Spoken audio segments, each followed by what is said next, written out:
Good morning! Isang mapagpalang araw naman po sa ating lahat. Welcome po sa Kabaka mo at Kalakbay. Dito yan sa ating Facebook sa Botleya. Meron din tayo sa YouTube Kabaka mo sa Instagram. Yan, meron din tayo dyan.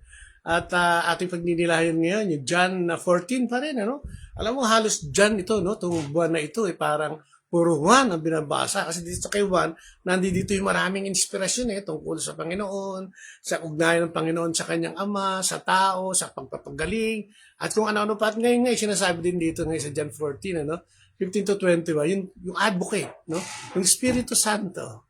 Yung advocate, sinasabi niya that He will be your guide, and He will not leave you orphaned. Yan sinasabi ng Panginoon. Ang banal na Espiritu ay may kakibat na mga pagpapala na kung alam lang natin ay napakalaking bagay para magawa natin ito o maisang-ayon natin ang ating buhay dito.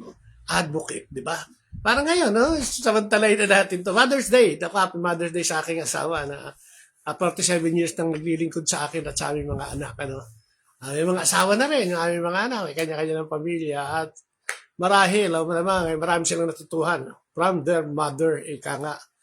At sana ganun din, yung mga magulang, lalo na yung mga nanay na karaniwan sa atin sa Pilipinas, karaniwan naiiwan sa bahay, sila nag-aasikaso, at sila yung pwedeng maging advocate, parang Espiritu Santo, maging guide, mentor, di ba? Tagapagtanggol ng ating mga anak sa loob ng tahanan natin at minsan sa labas. Minsan nga nagiging stage mother, ika nga yung mga hanggang sa eskwelahan. Ay talagang pinaglalaban yung anak, balang mamali minsan o matama, ay pinaglalaban at hindi nila inintindi yung kamalian ng kanilang anak basta naalaman nila yung mahal nila. Dahil ito yung isa sa mga pagpapakita sa ating mga anak. Pero sana, wag naman maging labis-labis dahil magiging spoiled naman. Anyway, ang advocate ay ang Espiritu Santo. Ano ba ang Espiritu Santo? Ang Espiritu Santo ay may bunga. Nagbubunga yan sa atin, Nagkakaroon tayong mabungang pakikitungo sa ating mga kapwa.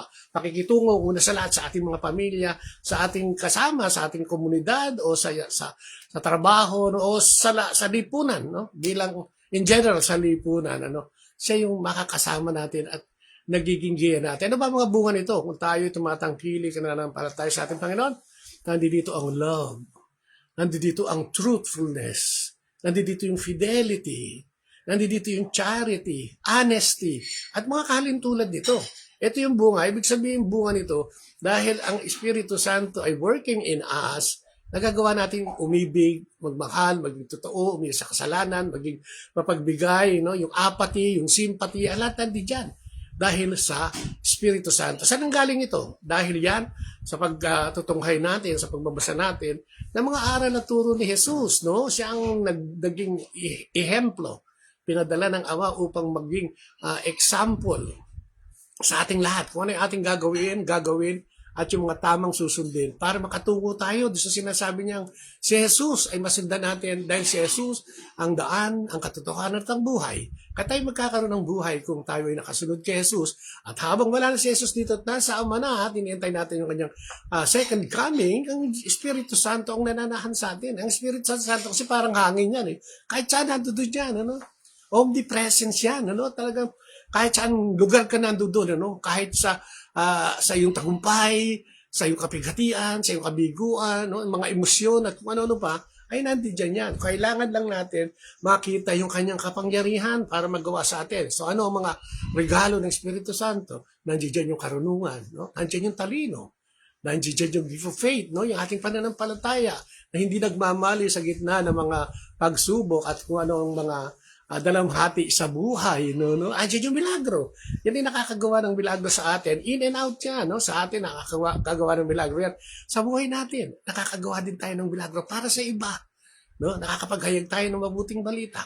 Nakapagsasalita tayo ng maayos dahil sa Banal na Espiritu Santo. Nalalaman natin yung tama at mali dahil Espiritu Santo. Napakarami nga, Hindi tayo mauubusan ng discussion about the Holy Spirit kasi yan ang ating mentor, guide, at mga katuroan ni Jesus ay nandiyan. Kaya nga, ang mga magulang, lalo na nga ang ina, hinipo yan para magdala sa kanyang sinapupunan, 9 na buwan ang kanyang pagbubuntis bago iluwal. Kaya nga, di ba, sabi nila, minsan nakakaselos, pero mas matindi daw yung relasyon ng ina at mga anak kaysa sa anak sa kanyang ama. No? Eh, kasi naman tayo minsan, tayo naman kasi yung tagapag-provide, kailangan natin maghanap buhay, gumawa ng paraan, gumawa ng maayos para maging maayos ang pamilya. So may mga kanya-kanyang role.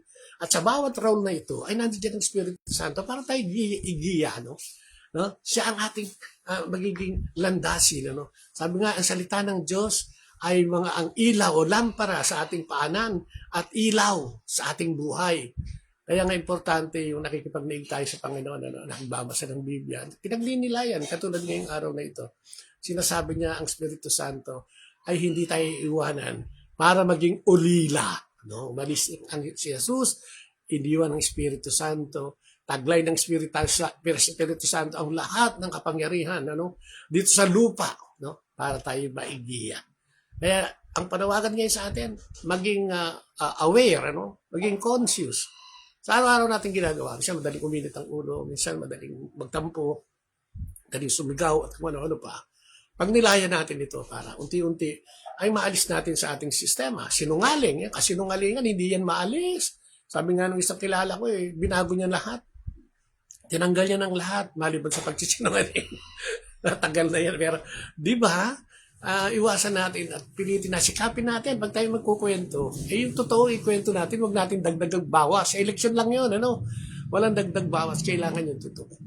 Para maging malinaw, maging makatao, at maging makadiyos. Amen?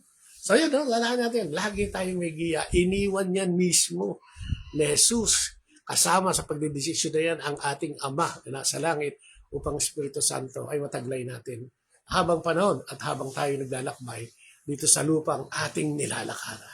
Amen? Name the Father, the Son, and the Holy Spirit. Amen. Yes, Lord, maraming salamat naman sa umagang ito. Thank you sa advocate. Minsan, madalas, nakakalimutan namin na mayroong kami nito. Ang kapangyarihang taglay namin na hindi namin alintana sapagkat nakapokus kami sa mga negatibong nangyayari sa buhay namin at lahat ng mga problema. Tulungan mo kami, Panginoon, na maalis sa aming kaisipan at mawala, mawaglit at makapasok ang iyong kabanal-banalang Espiritu para sa aming pamumuhay dito sa lupang ito na napakaraming problema, napakaraming kasalanan, napakaraming sinunglingan, Panginoon. Kaya itinataas namin sa iyo na sa araw na ito ay bigyan mo kami ng iyong kapangyarihan. Taglayin ang iyong Espiritu Santo. Sa mga kapatid namin na nagnanais at nagnanasa maging maginhawa ang pamumuhay, dala-dala ng Espiritu Santo, sana'y makita nila tayong Panginoon at ang iyong kapangyarihan na nagmumula dito. Sana'y gumamit ka ng mga tao, instrumento para maghatid ng mabuting balita. Isama mo na kami dyan, Lord. Sa evangelization program na ginagawa namin, tulungan mo kami at bigyan ng karunungan para maghayag, bigyan mo lahat ng resources na kakailanganin namin para ito ay magkaroon ng katuparan. Maraming salamat sa iyo. And God bless the Philippines and the whole world. At syempre sa mga nanay, Happy Mother's Day! At syempre yung Father's Day, next month na yan. Amen. Lord, hinihiling namin ang lahat ng ito, ang iyong kapangyarihan, ang aming pagiging makadiyos, pagiging malusog, at ang aming kasaganaan ay idinadalangin namin sa iyo na aming makuha at taglayin. Sa pangalan ni Jesus, kasama ng Espiritu Santo, magpasawalang hanggan. Amen and amen. And glory be to the Father, to the Son, and to the Holy Spirit, as it was in the beginning, is now, and ever shall be, world without end. Amen and amen. In the name of the Father, the Son, and the Holy Spirit. Amen. Hallelujah.